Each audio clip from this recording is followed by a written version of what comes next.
নমস্কার বন্ধুরা, পূজা কিচেন ব্লগসে সমস্ত বন্ধুদের স্বাগত জানিয়ে চলে এসেছি আবারও একটা নতুন পর্বে। আজকে নিয়ে চলে এসেছি এই যে দেখুন ইলিশ মাছ। ইলিশ মাছগুলো খুব যদিও বড় না, তবে 3 থেকে 4 পিস হবে এইরকমই মাছ। এই মাছগুলোর কিন্তু টেস্টও এখন খুব ভালো। আজকে এই ইলিশ মাছের মাথা আর মাছের তেল দিয়ে রান্না করব, পুঁই শাকের চচ্চড়ি করব আর ইলিশ মাছের ভাপা করব। আজকের ভাপাটা যে রান্না করব একটু অন্যরকমভাবে, আমি ওই কৌটোর মধ্যে না ভরেই রান্নাটা করব, খুব সহজ সরলভাবে, কিন্তু টেস্ট খুব ভালো হবে। আপনারা প্লিজ প্রথম থেকে শেষ পর্যন্ত দেখতে থাকুন, আশা করি ভালো লাগবে। এখানে আমি সব মাছগুলো ভালো করে বেছে কেটে নিলাম। এবার মাছগুলো ধুয়ে আনবো। মাছের তেল হয়েছে পেটের ভেতর, দেখুন কত। এই যে মাছের পিসগুলো করছি, তারপর তেলটা বের করে নেব। প্লিজ বন্ধুরা পুরো ভিডিওটা দেখবেন, ভালো লাগলে লাইক করবেন, কমেন্ট করবেন, আর যারা নতুন বন্ধু আপনারা প্লিজ চ্যানেলটি সাবস্ক্রাইব করে পাশে থাকুন। অবশ্যই পুরো ভিডিওটা দেখতে থাকুন।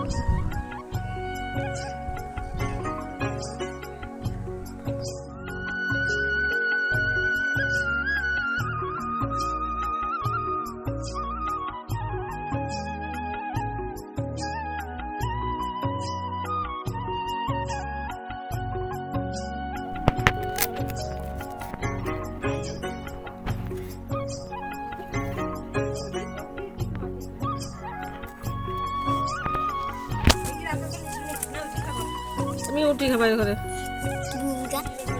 ভাত নাই না, আমার ঘরে চাউল নাই। মেয়েগুলো ঘরে খাইতে চালিলেন, মা নিমন্ত্রণ করলাম, এর বাবা নিমন্ত্রণ করলাম, খাওয়াচ্ছি। আমি ভাবলি মানে বিরিয়ানি হবে, ওই জন্য ডাকি পাঠিয়ে তো বাবা। আমার যা আজকে এসছে আমার ঘরে, সে সবজিটা কেটে দিচ্ছে। আমি মাছ ধুয়ে আনতে গেছি, মাছ ধুয়ে আনছি, সে ততক্ষণে সবজিগুলো কাটছে। এখানে পুঁই শাকগুলো কেটে দিচ্ছে। আমি পরে ভয়েস দিয়েছি কিছুটা, কারণ এখানে পুজো হচ্ছিল, ভীষণ জোরে বক্স বাজছে, তাই কিছুটা ভয়েস পরেই দিয়েছি।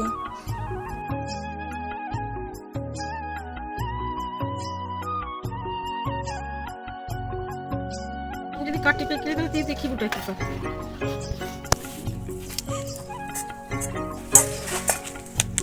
চা খা করে দিল তো। আজকে ইলিশ মাছের মাথা আর তেল দিয়ে পুঁই শাকের চচ্চড়ি হবে আর ইলিশের ভাপা হবে। আজকে ভাপাটা একটু অন্যরকম ভাবেই করবো। আমি মাছের মধ্যে লবণ আর হলুদটা মাখিয়ে নেব। আর যা বসে এখানে সবজি কাটছে।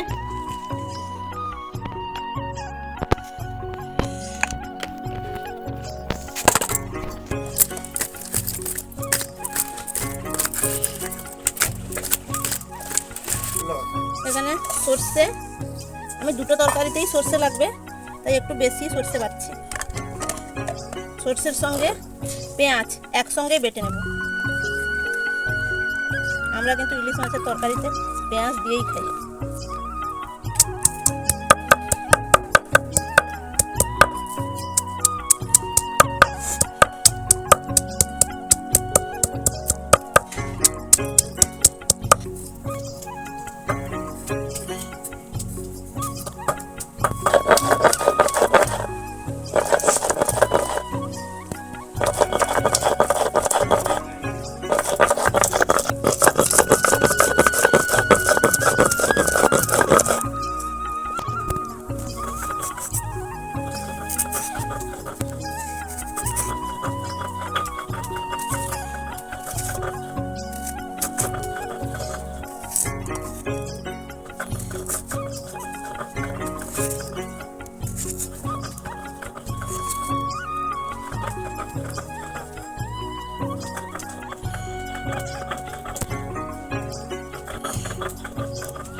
উনান জ্বালিয়ে কড়াই চাপিয়ে দিয়েছি, কড়াইও গরম হয়ে গেছে।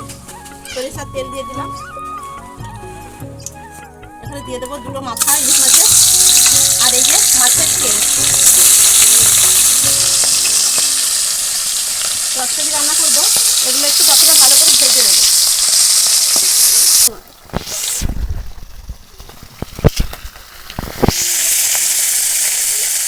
সিদ্ধ এই যে মাছের ভাজা খাবে, একটা চাকা দিয়ে দিয়েছি। এখন বাজারে শুধু এরকম ছোটো সাইজের ইলিশ প্রচুর উঠছে।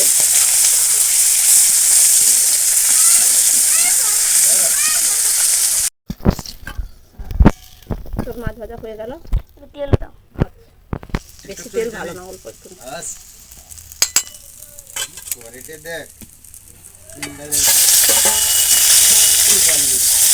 মাথাগুলো ভাজা হয়েই গেছে।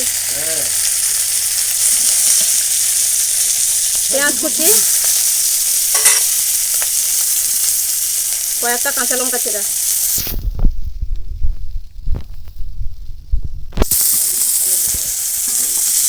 এবার সব কিছু একসঙ্গেই ভেজে নেবো। মাথাগুলো ভেঙে দেবো খুন্তি দিয়ে।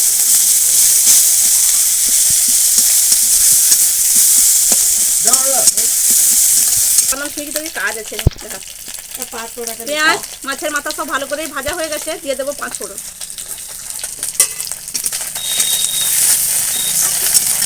এখানে সমস্ত সবজি ভালো করে ধুয়ে রেখেছি। এর মধ্যে আছে ঢেঁড়স, আলু, বেগুন আর পুঁই শাক, পুঁই ডাঁটা শাক।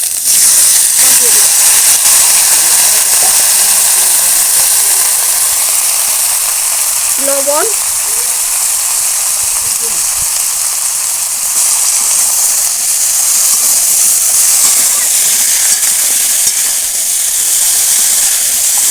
এবার ঢাকা দিয়ে সবজিগুলো একটু ভাজবো যাতে ভালো সেদ্ধ হয়ে যায়। ভাপা রান্না করার জন্য মাছগুলো মাখাবো। এখানে দিয়ে দিলাম পেঁয়াজ আর সর্ষে বাটা, অল্প একটু চচ্চড়ির জন্য রেখে সবটাই দিয়ে দেবো।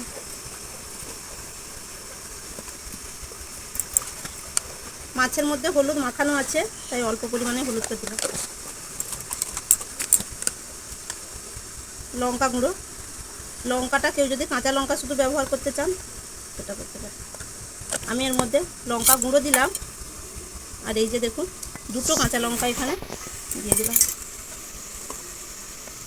লবণও মাছের মধ্যে দেওয়া আছে, কিন্তু গ্রেভির জন্য অল্প পরিমাণে লবণ দিলাম। দিয়ে দেবো সরিষার তেল।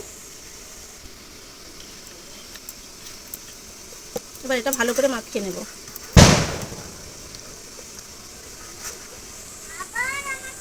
প্লিজ বন্ধুরা প্রথম থেকে শেষ পর্যন্ত পুরো ভিডিওটা দেখবেন। আজকের ভাপাটা একটু অন্যরকম ভাবেই করছি।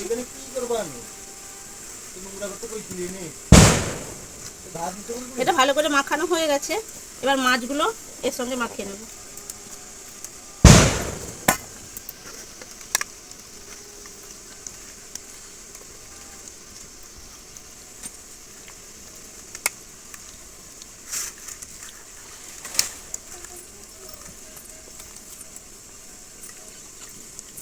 এইভাবে মাখিয়ে আমি 10 থেকে 15 মিনিট মতো রেখে দেব।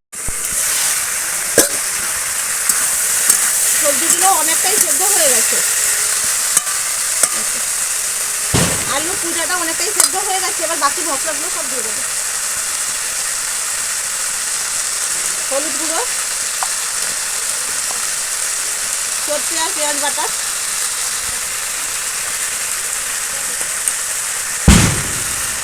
লঙ্কার গুঁড়ো কিন্তু একটু বেশি করেই দেবো, কারণ চচ্চড়ি একটু ঝাল ঝাল হবে, খেতে ভালো লাগবে। মশলাগুলো সবজির সঙ্গে ভালো করে একটু কষিয়ে নেব।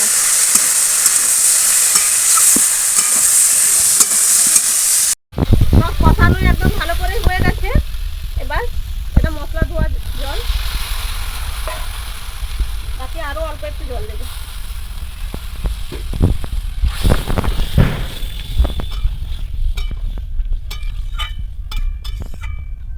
আবারও ঢাকা দিয়ে দেবো, যতটা বাকি আছে সেদ্ধ হতে ভালো করে হয়ে যাবে।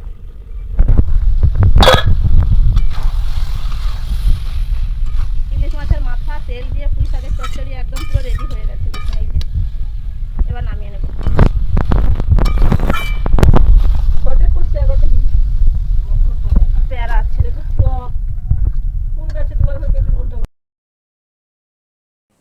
কড়াই ভালো করে পরিষ্কার করে আবারও চাপিয়ে দিয়েছি। কড়াইতে তেল দিয়ে দিলাম, তেলটা একটু গরম করে নিয়েছি। এবার ভাপার জন্য একটু ফোড়নের জন্য দিয়ে দিলাম আমি কালো জিরে।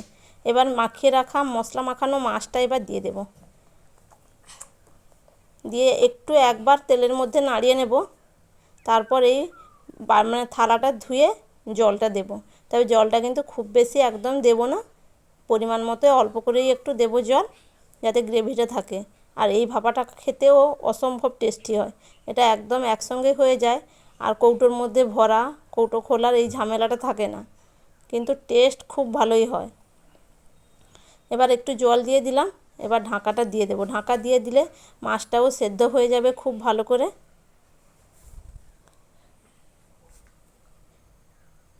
এবার ঢাকাটা খুলে নিচ্ছি।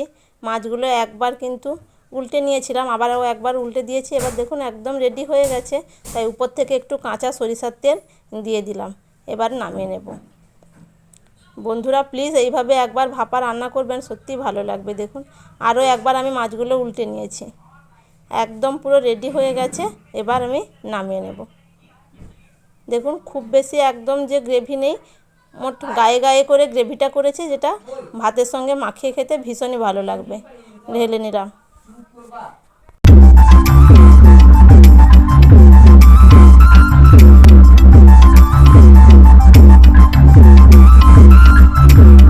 সবাই খেতে বসে গেছি একসঙ্গে। এই যে পুঁই ডাঁটার চচ্চড়ি, ডাঁটা খাওয়া হচ্ছে আগে। আজকাল ভীষণ গরম পড়েছে।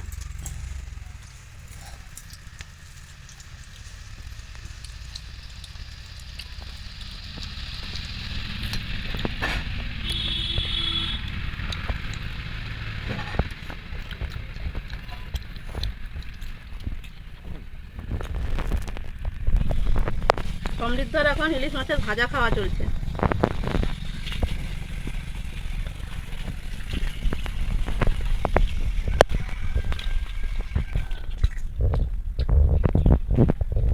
পুঁই ডাঁটা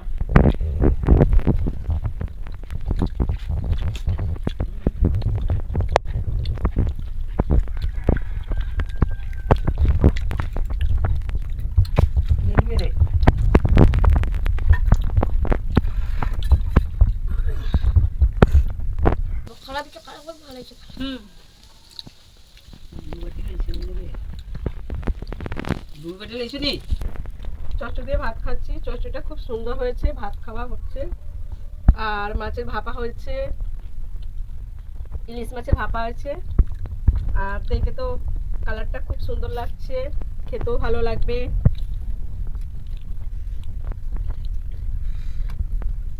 চচ্চড়ি আমারও বেশ ভালো লাগছে খেতে।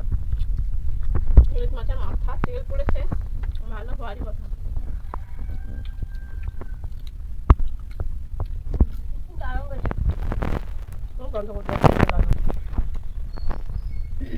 এবারে ইলিশের ভাপাটা খাবো।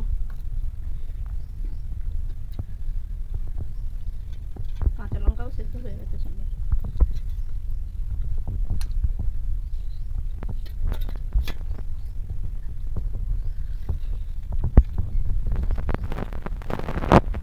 মাছও কত সুন্দর একদম সেদ্ধ হয়ে গেছে।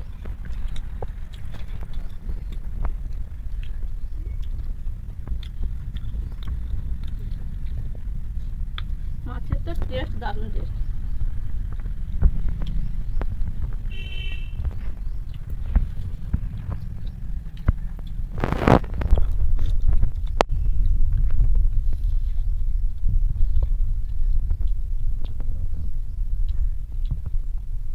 সত্যি ভালো লাগছে।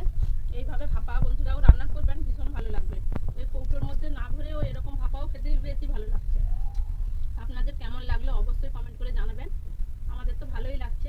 একবার ট্রাই করবেন, তারপর কমেন্ট করে অবশ্যই জানাবেন। ভালো লাগলে একটা লাইক করবেন। আজকের মতো এখানেই শেষ করলাম। সবাই ভালো থাকবেন, সুস্থ থাকবেন। দেখা হচ্ছে নতুন পর্বে। টাটা সবাই।